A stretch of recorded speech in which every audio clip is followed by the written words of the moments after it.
Ховд аймгийн гэр бүл хүүхэд залуучдын хөгжлийн газраас зохион байгуулж буй хүүхэд хамгааллын явуулын үйлчилгээ өдөрлөг 10 дугаар сарын 31-ний өдөр Жаргалан цамын ерөнхий боловсролын 6 дугаар сургууль дээр зохион байгуулагдлаа. Өдрөлийн хүрээнд сургуулийн дунд ахлагангийн сурагчдыг хамруулсан палаш моб бүжгийг зохион байгуулж хүүхэд хамгааллын багийн үйл ажиллагаанд хяналт төлөвлөгөө хийн зөвлөн туслах үйлчилгээ үзүүлсэн байна.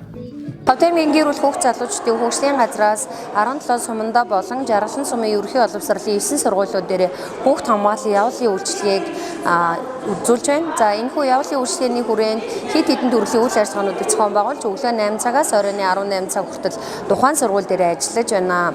За эхний ээлжинд бид нар хүүхэд хөгжлийн чиглэлийн хэд хэдэн төрлийн арга хэмжээг зохион байгуулж байна. За энэ хүрээндээ бол хүүхдийн тусламжийн 108 утсыг сурталчилсан флаш моб бүжгийг хүүхдүүдэд зааж байна. Ховд аймгийн хүүхдүүдийн эрхэмлэх 9 зүйлийг мөн хүүхдүүдэд сурсан таниулж байна. За танин мэдхүү аахаа тэмцээн зохион байгуулж байна. За мөн open mic урлагийн арга хэмжээг зохион байгуулж байна.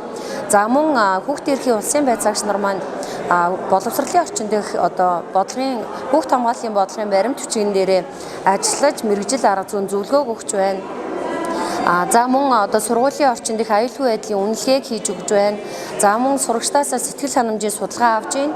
За ингээд төгсгөл нь бол сургуулийн багш ажилтнуудад болон эцэг эхчүүдэд чиглэсэн сургалт за уулзалтын арга хэмжээг зохион байгуулж байгаагаараа энэ удаагийн арга хэмжээ маань онцлогтой болж байна. Ховд аймгийн гэр бүл хүүхэд залуучдын хөгжлийн газрын мэрэгчлэнүүдэд тухайн сургуулийн орчин нөхцөлтэй танилцаж хүүхдэд ээлтэй орчин бүрдүүлэхэд гарч буй хүндрэл бэрхшээлийн талаар багш ажилчид удирдлагууд сурагчдын төлөөлөлтөд уулзалт зохион байгуулж мэрэгжил арга зүйгээр ханган санал бодлоо солилцсон байна. Мөн нэг цагийн турш гэр бүл хүүхэд залуучдын хөгжлийн газрын 8 мэрэгчлэлтэн сонирхолтой сэдвээр яриа өрнүүлж танин мэдхүйн аахаа тэмцээн болон open mic хөгжмийн нээлттэй микрофоныг хичээлийн дараа зохион явууллаа. Үед ингээд дээрлэлтийн эсрэг ерөнхийдөө бол ингээд яаж өөрийгөө хамгаалах талаар хүүхдүүд сургалт орсноор ингээд хүүхдүүд ерөнхийдөө бол ингээд өмнө нь ингээд хэлдэггүй байсан бол одоо ингээд бусдад хэлээд илүү чөлөөтэй болох тал дээр ингээд хүүхдүүд өнөөдөр суралцсан.